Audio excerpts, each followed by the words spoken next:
back, everybody. Welcome to another episode of Making History podcast. We're excited to be back and glad that you're back with us.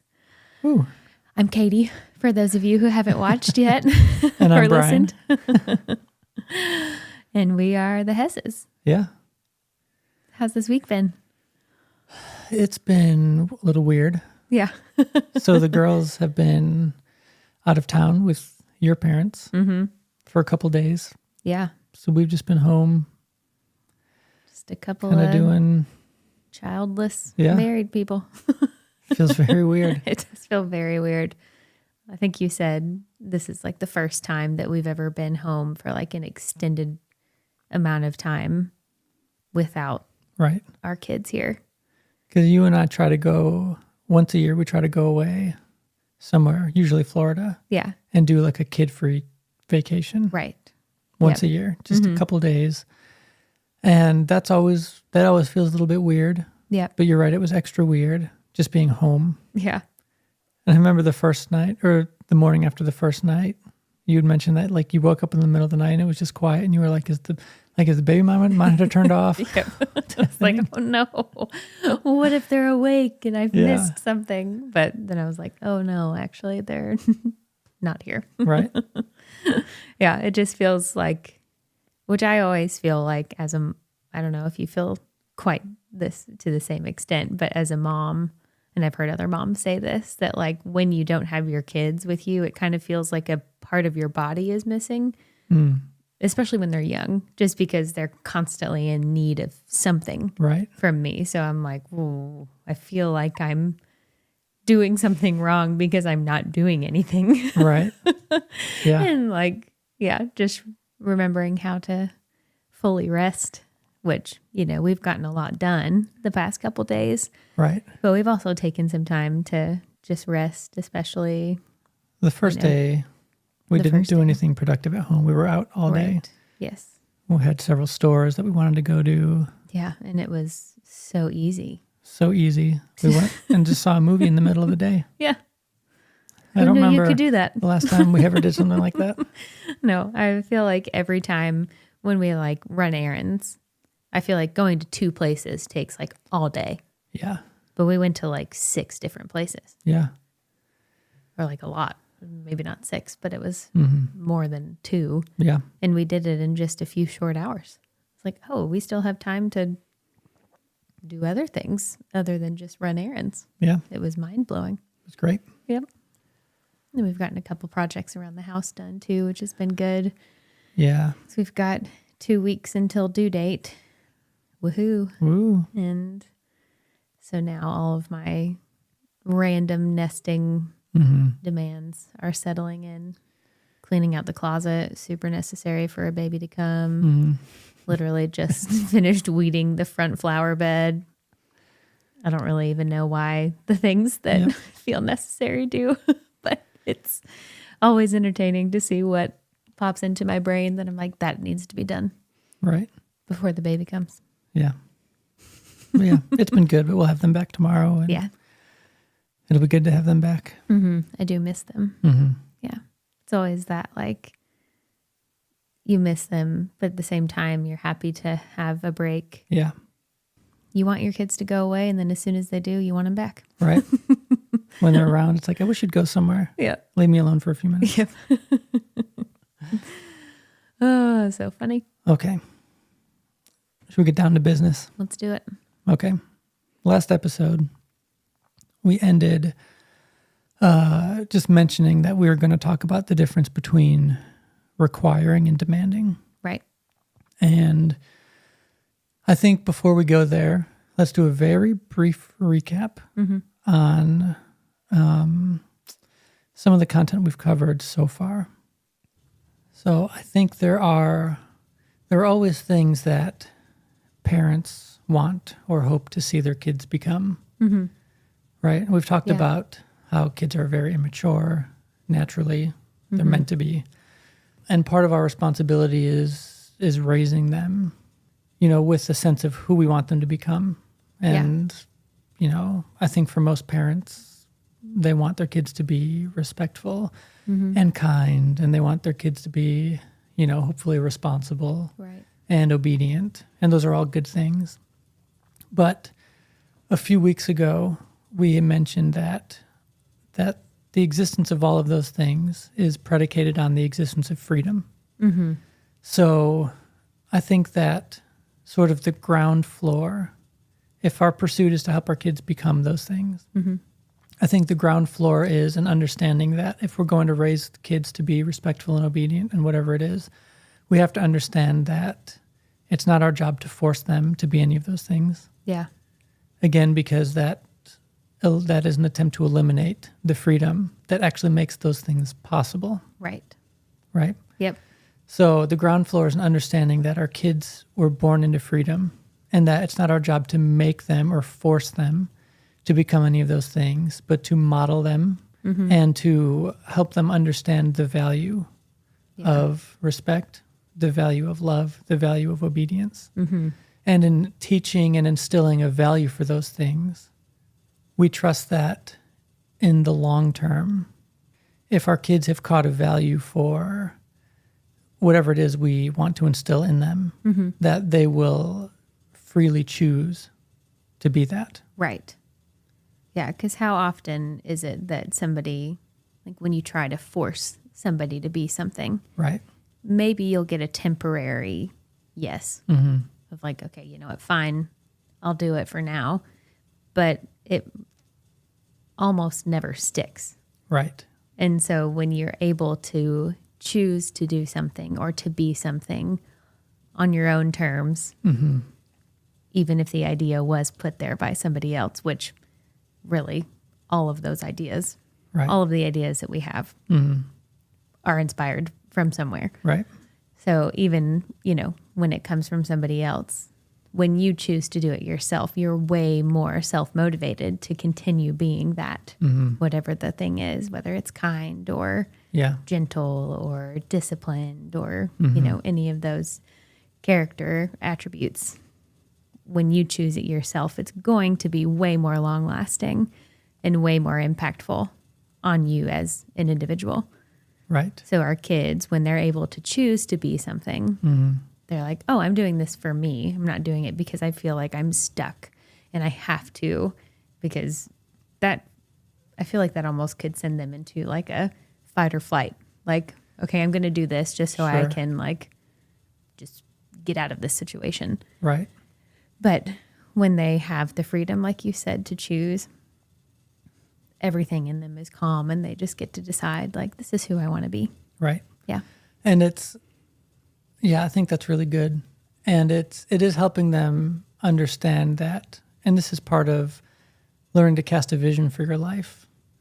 It's teaching our kids that if you have an idea of who you want to become, these different traits are going to help you, Mm-hmm. assuming that you're aiming up, that you're aiming Yeah. high, right? Right. So, yeah, you're right. It's if we can teach them the value of treating people with respect, then hopefully they will move out of the very childish way of I'll be kind or respectful to get what I want, Mm-hmm. which we experience all the time, Yeah. which I'm Yes. sure parents of young kids do, Oh, yeah. because kids understand manipulation really early Yeah. on. I'm going to turn on the charm Right. so I can Yeah. get a treat. Yeah. Then after that, all bets are off. Right. Right. And so the hope is to help them graduate out of that mindset to where I'm not being kind for what I can get for you, but I'm going to be kind and respectful because I know the kind of person that I want to be and the life that I want to live. Yeah. And I know that treating people with respect is the path forward. Mm-hmm. Yeah. So yeah, we have all these things that we want our kids to become, but now we're living in the balance of realizing that we want our kids to become these things, but it's not our job to force them to become them. Mm-hmm. And it's funny because I think sometimes some of these things feel less obvious than others, because it seems very obvious to me to say, like, well, you can't make somebody love you. Sure. That seems very obvious. Yeah. And I think a less obvious one would be like, you can't make your kids obey you. Mm-hmm. Because I think a lot of parents think, well, no, I can make them obey me. Right. I absolutely can, Yeah. right? You can scare them enough Sure. and you can intimidate them enough to get them to do what you want them to do. Mm-hmm. And so it feels like you can force our kids into the state of compliance. Yeah. And while that may feel true, I think one of the things we need to recognize about obedience is that true obedience is actually a product of love, and it's not a product of fear. Yeah. That's really good. And it's a very different thing. Yep. We could, as parents, I know you and I don't come across as like super intimidating people, Sure. but to a young kid, Yeah. for sure. Yeah. It's not that hard to scare a young kid. Right. Yeah. It's really not. Mm-mm. So if there's something that we want our girls to do, it would be easy to try to use intimidation and fear Yeah. to get them to do that. Right. And maybe they would, right? But the thing you have to wonder is, well, are they, if they're doing what we want them to do because they are afraid of us, are they actually obeying us, or really are they just surviving us? Yeah. That's what it comes down to. Yep. We've put them straight into survival mode. They're now in a position where they think, I have to survive this scary parent. Yeah. And the only way to survive them is to do what they want. Otherwise, it's that or their wrath. Right. Or I might actually die. Right. Yeah. Which think of, I don't know, I don't personally have a whole lot of memories as like a young kid. So I can't like necessarily say that like I feel this way, but it's got to be scary. Like think of like somebody who would be equivalent to our size. Like if we were the size of a kid and then we encountered somebody who was like bigger than us, like how we are bigger to our kids, that Right. would be terrifying. Sure. Like an actual giant. Yeah. And so you can imagine just how scary that can be when any type of like anger or like body language that's like trying to be intimidating. I can't imagine Right. how scary that would feel, you know? Sure.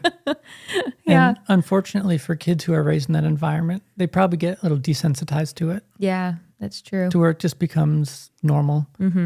Well, dad is he's angry Yeah, and he yells a lot, right. and that's just how it is. Yeah. And we'll do what he says, not because we, are thinking through, all of our options. We're just trying to Yeah. survive here, Yeah, not because I love and value and trust this person. It's because I need to Right. do this so A, B, and C don't happen. Right. Yeah. Yeah. Yep. And so you and I, we don't want our kids to do what we say because they're afraid of us.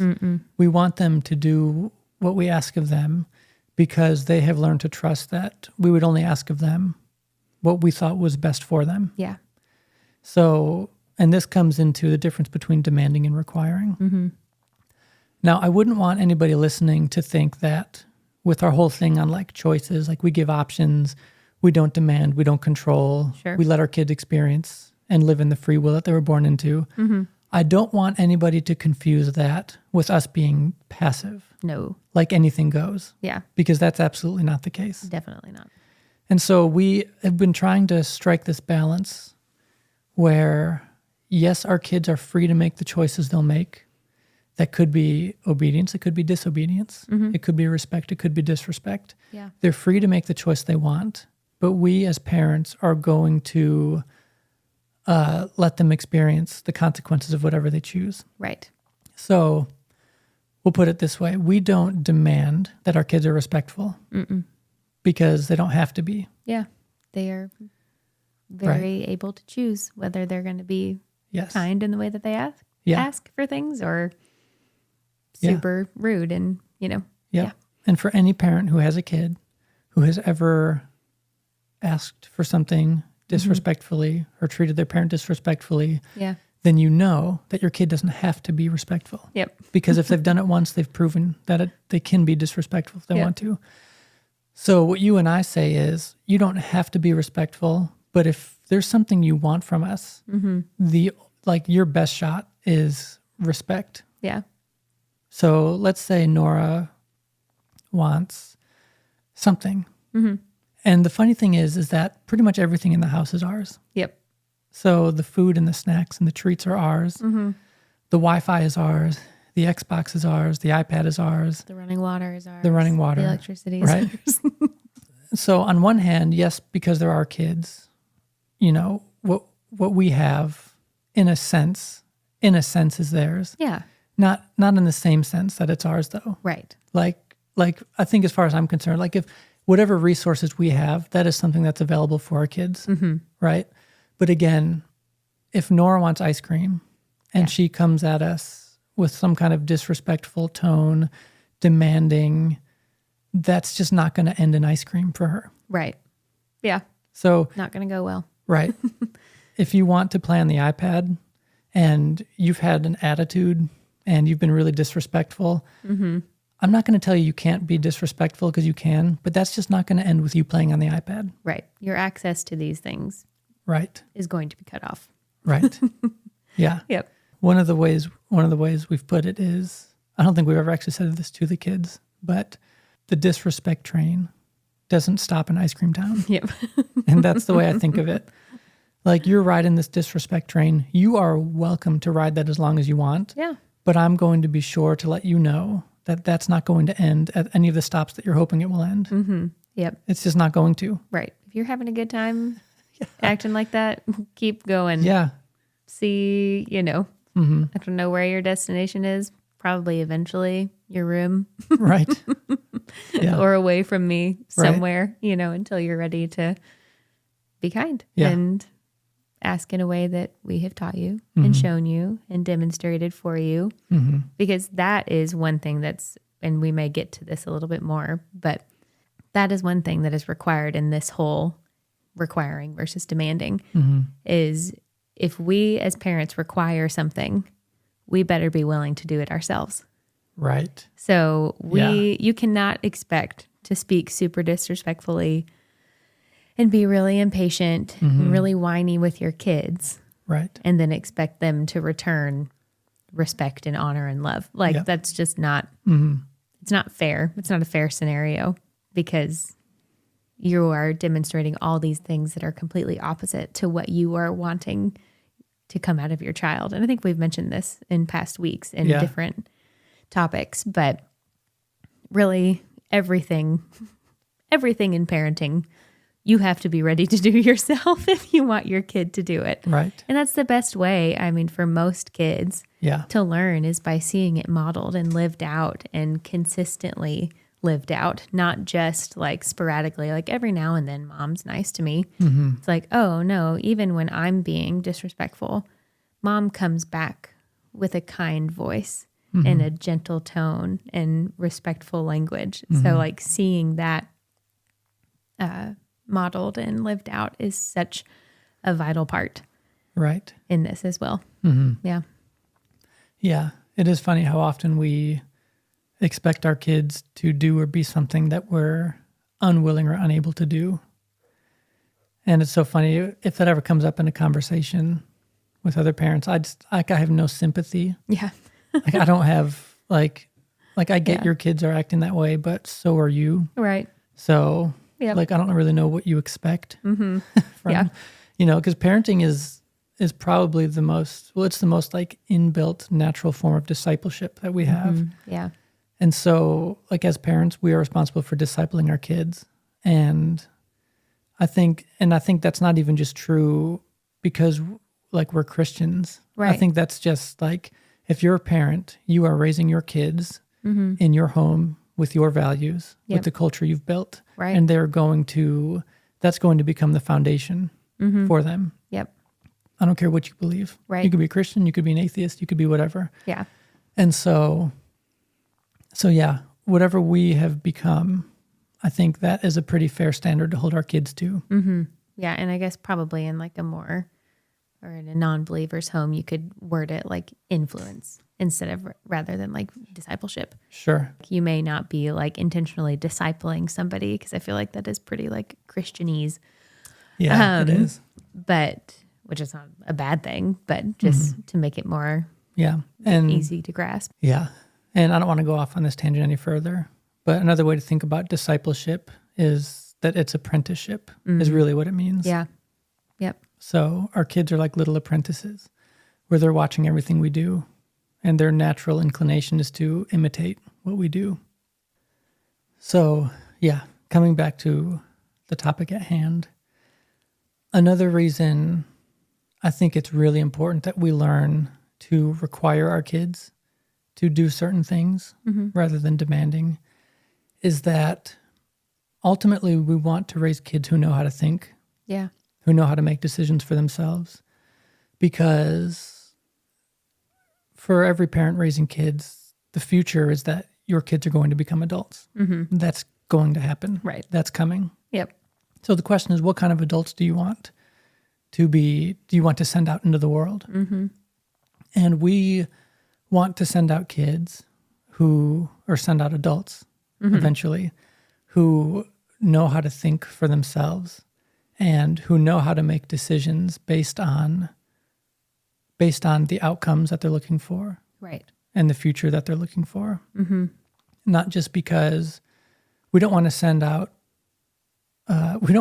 adults out into the world who are mindless drones, who will just do anything that anybody asks of them. Yes.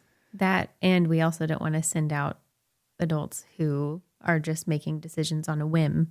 Right. Because it felt right in the moment. Right. Yeah. Yeah. Those are two dangerous options. Yeah. I don't see any of those serving our kids better in the future than just being people who know how to think, right? Who know how to ask questions, who know why they're doing what they're doing. And ultimately, we want to raise kids who don't need to be controlled by the people around them. Yeah. Because if we raise our kids in a really controlling environment where they're obedient because they're scared, they're respectful, not because they see the value of respecting others, but because they know what they want and they know that respect is the way to get it. If we raise kids in a really controlling environment where we try to force them to do those things, they may do those things. Sure. But as adults, they may not know why they were doing the things that they were doing. Either that, or they'll find themselves having grown up under the authority of parents who were extremely controlling and manipulative and forceful, and they don't know how to make decisions for themselves. So they'll find a boss, or they'll find a spouse. They'll find somebody to fulfill that role because they never really learned how to think for themselves or make decisions. They've always needed somebody to control that aspect of their life. Yeah. And so what happens is they may grow up and they may find a boss who is controlling and demanding and manipulative. And that they may feel right at home because that's all they know. Because it's comfortable. It's comfortable. Yeah. Which seems crazy. Right. But when that's all you know, freedom feels really uncomfortable. Freedom is really scary. Yeah. For people who aren't taught how to manage freedom. Yes. Yeah. I remember, because I feel like to an extent, I really was taught how to manage my freedom. So I know that I had like a decent base level of that. But even like going to college, I remember just being like, I don't even know what to do with any of this. Like, I'm having all these different options that I've never been presented with. I don't even know how to think through this. So there was definitely a level of that type of like teaching that I was missing, that I had to learn the hard way. And that really is nobody's fault but my own, because I didn't seek counsel and I didn't seek help with it at all. I was just like, well, I'll do this. This seems like fun. This is what a lot of people are doing. And then it ended terribly, So thinking about sending our kids out into a situation like that is so scary, and it's not that like we ever as parents want to make these parenting choices out of a place of fear. But I think there is like a healthy level of like motivation that you can get from critically thinking yourself and thinking, if I don't teach my kids these values, this is what could happen. Right. And not allowing that fear to take over, but being aware that like it could get really bad if you're not intentional at the forefront. It could go, really wrong for my kids if I just send them out blind without knowledge of how to, or without the skill of how to think through things. And I'm more afraid of what would happen to our kids if we raised them in a really controlling environment than I am with the potential for what they could do with the freedom Yes. in a non-controlled environment. Yes. Absolutely. I'm way more afraid of what would happen to them if they grew up super controlled. Mm-hmm. And I understand that how for some parents it may feel unkind to let your kids make a mistake, Sure. knowing that it could have been prevented. Yeah. But again, I can't remember if we've talked about this, but kind and nice aren't the same thing. And I think sometimes we confuse those. Mm-hmm. Yeah. So, and there's actually, we'll talk about this again because there's a further point I think I want to talk about too. Okay. So sometimes we confuse what things mean. Mm-hmm. And we take, so if, we like the Bible. So we'll say, okay, 1 Corinthians 13 says, love is patient and love is kind. Okay, well, love is kind and God is love. So God must be kind. Mm-hmm. And Jesus was the fullness, right? The image and the fullness of God. So Jesus must have been a really kind, he must have been the embodiment of kindness. Mm-hmm. But he wasn't very nice. No. To a lot of people. Yeah. And so while he was kind, he was also extremely direct, Mm-hmm. very tough, Yep. very honest.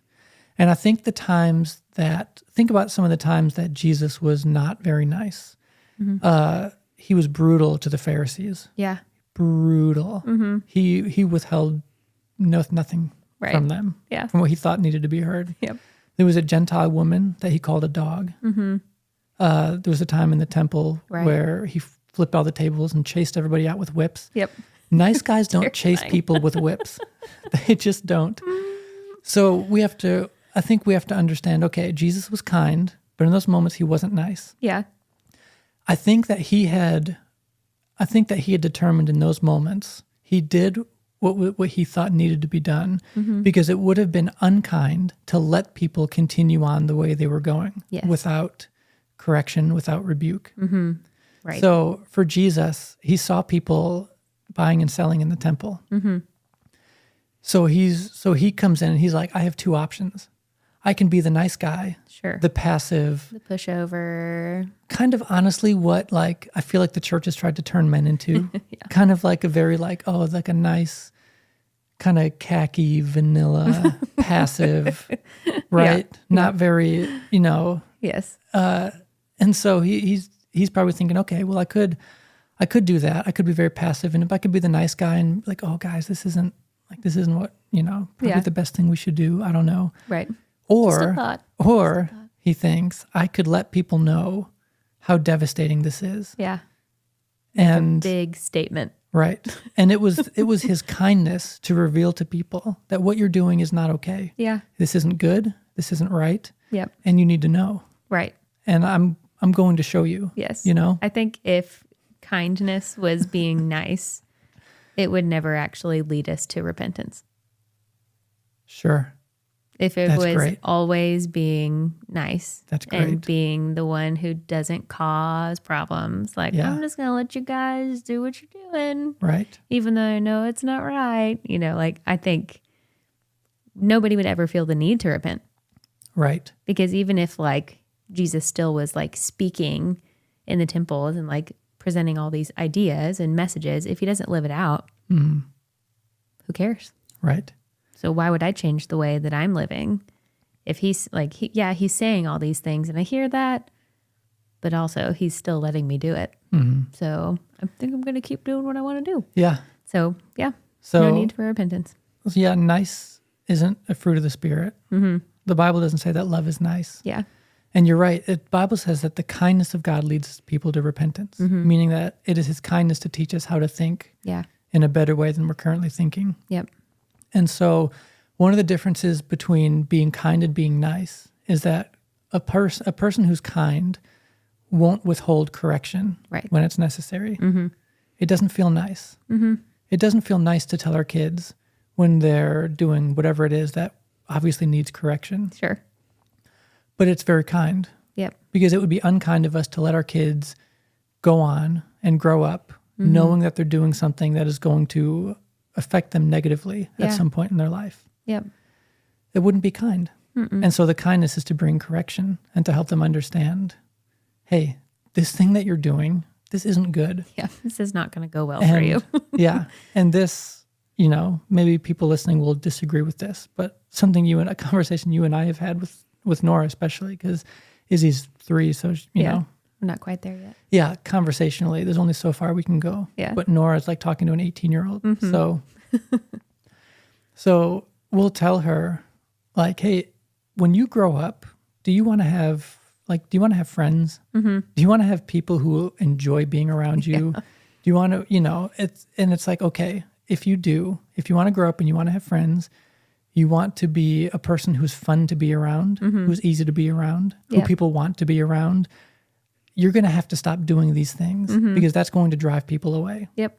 Maybe that doesn't sound very nice. Right. But our intention is to raise kids who are socially desirable. Yes. Yep. Who and who love people well. Yes. Too. I feel like some parents, and I think we have been guilty of this in moments too, probably. I can't think of like a specific time, but surely, where like a kid is just doing something that's annoying. But because they're a kid, it's a little bit less annoying. Right. Well, sometimes think of a good example. Well, sometimes kids will like find a new noise they like to make. Yes, yeah, that's a good example. And they're like, wing, wing, wing, wing. Yeah, and they'll walk around. Literally, Nora walk around going, ang, ang, that's ang, the one. That's ang, what she was ang. doing. I was like, what? It's like, okay. It's like, okay, I'm going to give you a minute here. You found a new noise. That's fun. You're 6. I get that. But if I hear that for a week straight, I'm going to let you know right now that this isn't going to, like, people aren't going to want to be around that. Yeah. They're just not. Yep. So you can go in your room. We've had this conversation too. Like if that's a noise that you feel like you just want to make, you can go in your room and you can make that noise as much. You can walk around for hours if you want to just go, go for it. But if you want to be around us, like you're going to have to limit that because that's very annoying to hear. She started doing it again the other day and I was like, nope. No. Right. We are not revisiting this noise. Yeah. And so like if you don't address those behaviors and hopefully, something as trivial as like a noise would like, hopefully they'll have enough common sense to like figure that one out, but there are so many little habits of like, even just like not sharing well, and we don't require our girls to share all the time, every time, no matter what, because sometimes I don't want to share either. Sometimes it's like, this is my treat. You don't need a bite of it. Like you have your own treat. So like in those circumstances, like it's not always like you have to share all the time, 100% of the time. But, if we are instilling a value of sharing most things, because most things we do share. Well, and if you want to be a person who others share with. Yes. You need to get on the same page. Right. Yeah. Yeah. So like that is a type of behavior that it's like sometimes is okay in kids to not share. But like when a kid never shares and they're like, oh, he just hasn't learned yet. They just, he just likes his toys. Like when that's always the excuse, like, no, you're just not teaching your kid how to value being a giving person and learning how to share well with others. And so like that type of behavior will carry over forever. Right. Until it's addressed. And so, it would not be kind to never teach your kid how to share. Yeah. And it's just the whole, do unto others as you would have them do to you. Yeah. So, and that's a conversation we have. Do you want other people to treat you like X, Y, or Z, then I suggest you get used to treating everybody that way. Yes. Yep. And there just becomes this natural reciprocation, right? It just happens very naturally. Yep. But if you are extremely withholding of love and you don't share and, you're mean and you're annoying, guess what? People aren't going to want to be around you. Yeah. And I don't blame them. And I don't blame them, right? Yeah. Yeah. Yeah. There have been a couple times where Nora and I have gotten in that conversation and you can tell now, especially, I feel like the first few times that we had that conversation, it didn't necessarily like hit. It was just kind of like, all right, like I don't really care about that right now, because she wasn't able to Right. see that far in the future of like, okay, this would actually really affect my life if Sure. nobody wants to be around me. But the most recent time, I can't remember what it was that she was doing, but we had that conversation and she got like teary eyed and was like, and I was like, oh, did I go too far? Yeah. Like, uh-oh. But then, I could just tell that like, oh, this is really hitting your heart and you are understanding the value of friendship and Right. community Yeah. and being a person that people want to be around. And like, I've even turned it on myself Sure. of like, hey, like, do you like when I do this a lot? Like if I'm, just being really nagging. Right. And because, Well, there sometimes are we're times, grumpy or we're tired. Yeah. Yeah. Like we're allowed to have all those feelings too, but we just need to remember how to manage those feelings well. But like if there are days where I just like need her to do more for me and I just expect more, like she gets annoyed with that. And I'm like, well, like I understand that. And there's got to be a level of give and take, like there are certain things that are required of you while you're living in my house, like that you're going to have to do. But there have been days that I've caught myself like just, I only want her to do those things because I want it to be done. And I'm like, actually, I should just do it because this is really my thing and this isn't her responsibility at all. But turning it around on myself and being like, hey, like, do you like it when I just like ask you to do everything for me and I'm really like demanding and I need you to do it now? And, like, and so that helps our kids too, I think, to see like, oh, I'm not the only one. Like mom's still working on this too. Right. And just I have found that is a huge skill with like, especially in like teaching what is required, like allow yourself to be analyzed as well. Right. And allow your kids to be in on that, not just like your own self analyzing yourself, but allow your kids to be part of that process and see you working through your own stuff of saying like, oh, you know what? I've been doing this. I don't think this is actually what's best. So I'm going to do this and I'm going to require this of myself. And then I feel like as they grow, kids start to see like and learn that skill of requiring things of themselves. Right. Rather than just being required by an authority figure. Right. Yeah. And that comes back to what we were talking about of when kids grow up in a controlling environment. Yeah. They don't really learn how to manage their freedom. And so they need somebody else to control them. Yeah. And we don't want to raise those kids. And this is a thought I had earlier and then I forgot and now it came right back to me. There you go. So we had mentioned that freedom is a scary thing. And that's true on two fronts. Well, it can be a scary thing. Freedom is a really scary thing for people who haven't been taught how to manage their freedom, right? Which is what all of this is about, is teaching our kids to manage their freedom. You're free to make a good choice. You're free to make a bad choice. Yeah. You're free to make a mistake. If you make a mistake, we're here to help you, teach you how to clean it up. Yep. And that's something we say, hey, what do we do when we make a mistake? When we make a mess, we clean it up. Yep.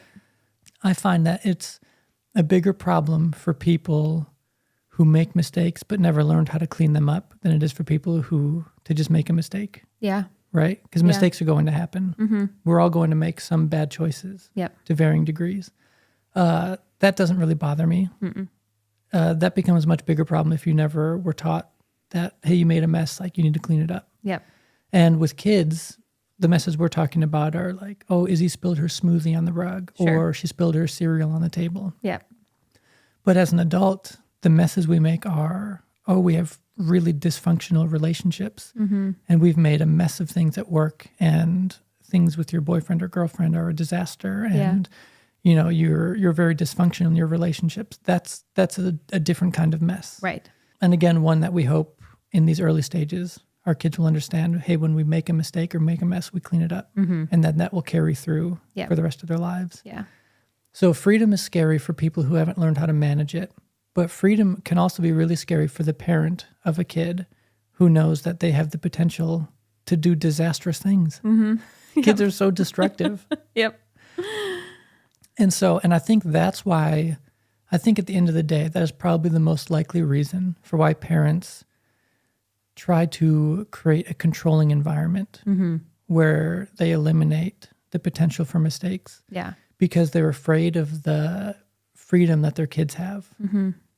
And so the parents are thinking, I am terrified of you. Honestly, like I'm terrified of the mistakes you could make. The potential damage. I'm that could terrified, ensue. yes, of the potential damage and destruction. Yep. And so I'm afraid. So the best option that I see is to try to make you more afraid of me than I am of you. Yeah. Because if I'm afraid of you and your freedom, I don't want you to be destructive or make a mistake or make a mess or anything. Yeah. So I'm going to try to control and intimidate you by making you afraid of me. And if I can make you really afraid of me, then maybe I can control you in such a way as to not do the things that I'm afraid you could do. Sure. Yeah. Right. Yeah. But again, in doing that, you're not really teaching your kids how to think. Yeah. And so, I don't want our kids to do what we say because we said it. I want our kids to do what we ask of them because they have thought through their options and they realize this is probably the best way. Yeah. Yep. They're able to see different pathways that Right. each decision can lead down and say, okay, if I do this, this could happen. If I do this, this other thing could happen. Right. And say which one is going to benefit me and everyone around me the most. And what's funny, I've had a few like really humbling experiences with Nora because, like I said, I don't want her to just do what I say because I said it. Yeah. I want her to be like a really good thinker, a critical thinker. Yeah. And part of that requires asking a lot of questions. And so there have been times where I've asked her to do something or not do something, and it probably came off demanding. And she would ask me like, well, why is it that you want me to do that? Yeah. And there have been times where I got caught up realizing, oh my gosh, I actually don't really know. Yeah. All I know is that I want you to do or not do this thing. Yeah. But honestly, I can't really tell you why. So maybe it is okay. Yep. Because I don't actually know. Right. I don't have like an actual reasonable answer Right. to that question. And so Yeah. it's probably okay. Yeah. But sometimes I think as parents, we get caught up demanding obedience. Yeah. I'm your parent. You have one option. Yep. Well, here are your two options. Do what I say or experience my wrath. Yep. I will get angrier than you. I'll become scarier than you. Yep. Right. And Yep. so I think for a lot of parents, the question, well, why do you want me to do that, is often answered, well, just because I said so. And that's it. Yeah. But I've Yep. been confronted with this thought sometimes that, you know what? I don't know why I don't want you to do this.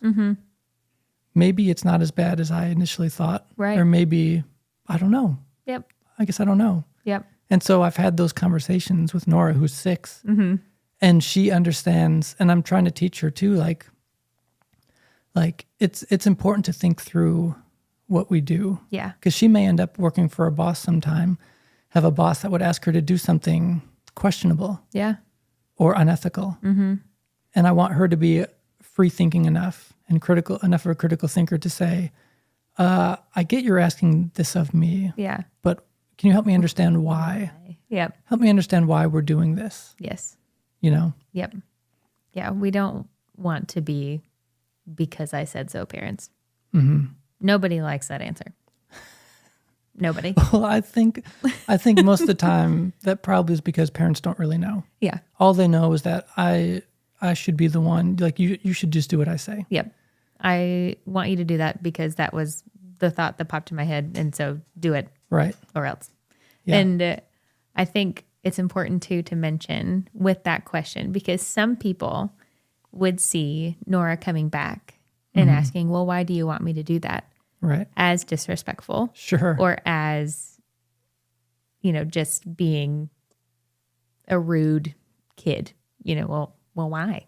Right. And like, there are times if she asks like that, I'm like, well, Yeah. like, you're free to ask me why, but let's try asking in a different way, because I'm welcoming your why. Right. Happy to give you an answer, but don't be like, why do I have to do that? You know, like, Yeah.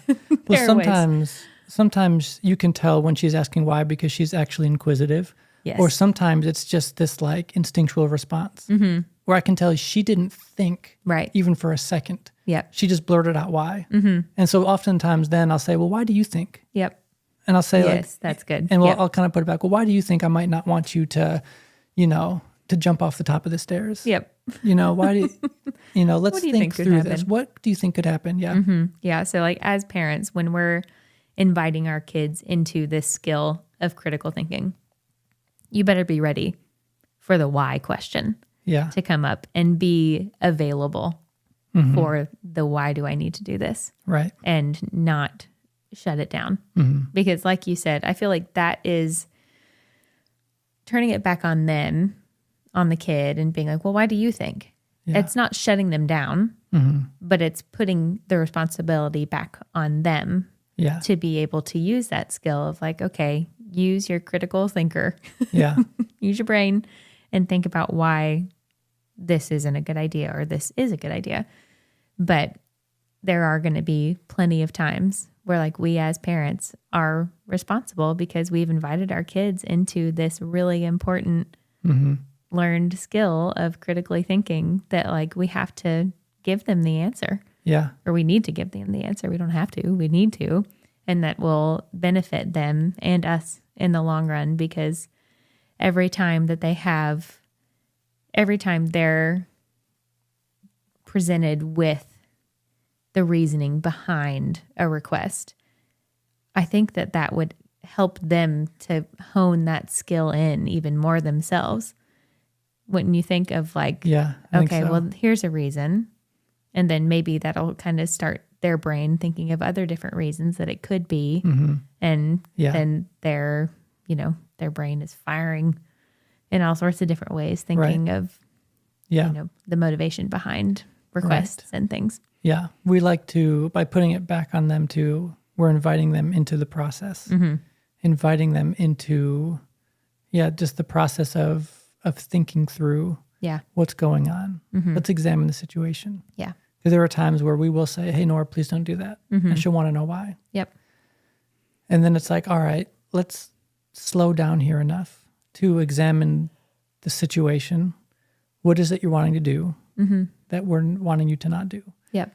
And we ask questions and we kind of go back and forth and help her come to the conclusion on her own of, oh, I see why that wasn't a good idea. Right. And again, we're not demanding anything, but we are requiring our kids. We do require them to listen. We require them to think. Yep. Even between like Nora and Izzy, I feel like there have been a lot of times, and this goes both ways, but since we're using Nora, I'll just continue with her, that like Nora is doing something like wanting to wrestle and Izzy's not. Usually it's the other way around. Right. But in this example, we're going to say Nora's wanting to wrestle and Izzy's just not in the mood, not having it. Every time Nora touches her, she's like, oh, starts to whine or pushes her away or gets upset or whatever it is. But there have been times where Nora continues to try and wrestle because in her mind, she's like, you love wrestling. Let's do this. Come on. Right. Let's go. I'm in a playful mood. Sister time, and Izzy's just not in the mood. And so we had to say, hey, Nora, like, does it seem like Izzy is enjoying this situation? Right. She's like, well, no. And it's like, okay, well, what do you think that we should do about that? She's like, well, stop wrestling. Yeah. Yeah. Super easy conclusion to come to. Right. When you just think about it. Yeah. But in her like innocent little brain, she's just thinking like, I want to play. You're my sister. I like to play with you. Yeah. Let's play. Right. And they're just like in, everything in life, there are going to be times that you want to do something when somebody else doesn't want to do it. And so that means that you have to give a little bit and wait to do what you want to do or find another situation that you can, compromise on. And so that's a practical way, I guess, that you can apply those questions and getting their brains working for themselves and not just saying, hey, stop wrestling with Izzy. She doesn't like it. Right. Because that's an option. Yeah. We could do that. Yeah. I have done that. Sure. And, every now and then it is a bit more of an urgent situation that does, that type of parenting, I guess. Yeah. You could say needs to be instilled. Like if somebody's about to get hurt, like Right. maybe don't try and like invite questioning in if your kid's running into the street. Yeah. Like just tell them don't go in the road. But in most situations, the questioning is perfectly reasonable and you can allow them to be in the process with you. Yeah. Yeah. Great. All right. That's a good stopping point. Yeah.